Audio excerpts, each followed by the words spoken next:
பேசப்படாத கவிதை நீ. உன்னுள் எத்தனை வலிகள், ஏக்கங்கள், ஆதங்கங்களை புதைத்துக் கொண்டு புன்னகை புரிகிறாய். உன்னை தன் சுயநலத்திற்காகவே இந்த உலகம் பயன்படுத்துகிறது. நானும் அப்படியே. முடிவில்லாத பிரச்சனைகளை நீயே உன் தோளில் சுமக்கிறாய். பேச முடியாத சபைகளில் நீயே எனக்காக பேசுகிறாய்.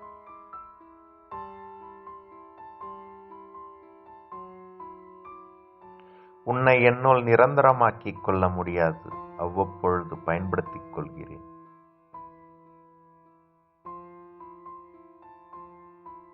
வாழ்க்கை பயணம் புயல் போல் அடிக்கடி புரட்டி போட்டாலும் நீயே அவ்வப்பொழுது என் மனதை தென்றலாய் வருடுகிறாய். உன்னை உணரும்போதுதான் என் வாழ்க்கை அர்த்தமாகிறது, சற்று மேலே உயர்கிறது. என் வலிகளை உன் மூலமாகவே நான் பேசுகிறேன். இப்படிக்கு உன்னை தேடும் நான்.